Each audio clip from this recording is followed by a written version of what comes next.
کچھ لوگ اپنی آدھی زندگی پڑھنے میں گزار دیتے ہیں اور سیکھتے کیا ہے؟ دوسروں کو نیچا دکھانا۔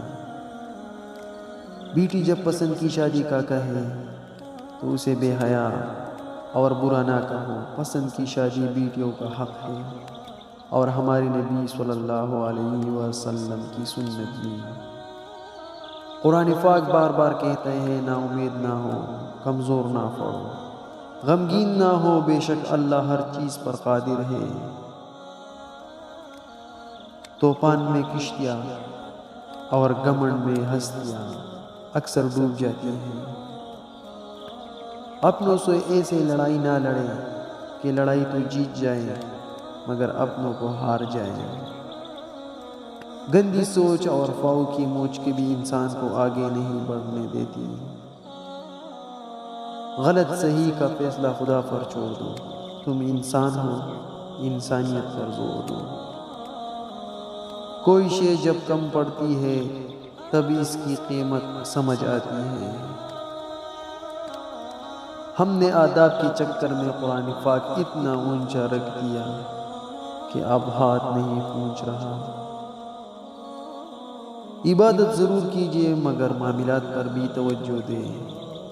کعبے کے چکر لگانے سے لوگوں کو دیے ہوئے چکر معاف نہیں ہوئے تھے۔ تقریباً 18,000 مخلوقات میں صرف انسان ہی پیسہ کماتا ہے۔ کوئی مخلوق کبھی بھوکی نہیں رہتی اور انسان کا کبھی پیٹ نہیں بھرتا۔ عقل مند اور بے وقوفوں میں کچھ نہ کچھ عیب ضرور ہوتا ہے۔ عقل مند اپنے عیب خود دیکھ لیتے ہیں اور بے وقوفوں کا عیب دنیا دیکھتی ہے۔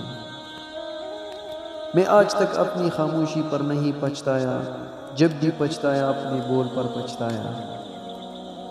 ایک بزرگ سے کسی نے پوچھا انسان کا سکون کہاں چھپا ہے؟ فرمایا غفلت ہو جائے تو سجدے میں، غلطی ہو جائے تو توبہ میں۔ گھبرانا نہیں، ٹھوکر بھی ان کو لگتی ہے جن کو رب نے تھامنا ہوتا ہے۔ جب کسی کمزور پر احسان کرو تو پھر اس کے شر سے بھی بچو۔ کسی کو دیا گیا دھکا گھوم پھر کے آئے گا آپ کی ہی طرف۔ باتوں کی مٹاس اندر کا بیت نہیں کھولتی۔ مور کو دیکھ کر کون کہہ سکتا ہے کہ یہ سام کھاتا ہوگا؟ وقت جب فیصلہ کرتا ہے تو گواہوں کی ضرورت نہیں پڑتی۔ بے پیدا ہے زندگی میں لوگوں کا ہجوم، پرخلوص جو مل جائے تو ایک شخص ہی کافی ہے۔ کچھ نیکیاں ایسی بھی ہونی چاہیے جن کا اللہ کے سوا کوئی گواہ نہ ہو۔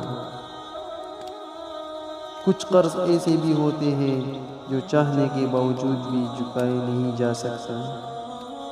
مرد اپنی جوانی کی اعمال سے اپنی بیٹی کا نصیب لکھ رہا ہوتا ہے۔ ترک کہاوت، اگر کسی شخص سے تعلق کاٹ چکے ہو تو اس کے متعلق اپنی زبان بھی کاٹ دو۔ اے اللہ، جو میرے مقدر میں نہیں لکھا اس کی کوشش اور تمنا میں مجھے مبتلا نہ کرنا، اور جو میرے تقدیر میں لکھ دیا ہے اسے میرے لیے آسان کر دینا۔ اپنے نقصان پر ہرگز غمزدہ نہ ہوا کرے، کیونکہ اللہ آپ سے اس وقت تک کچھ نہیں واپس نہیں کر لیتا جب تک اس سے بہتر آپ کو عطا نہ کرے۔ زندگی جب بھی رلائے تو سمجھ جانا گناہ معاف ہو گئی، زندگی جب بھی ہنسائے تو سمجھ جانا دعا قبول ہو گئی۔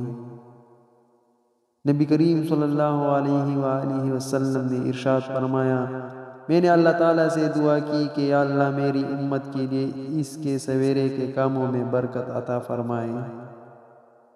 تو اگر ویڈیو اچھی لگی ہے تو چینل کو سبسکرائب کریں اور ویڈیو کو لائک کمنٹ ضرور کریں۔ تو ملتے ہیں نیکسٹ ویڈیو میں۔ اللہ حافظ۔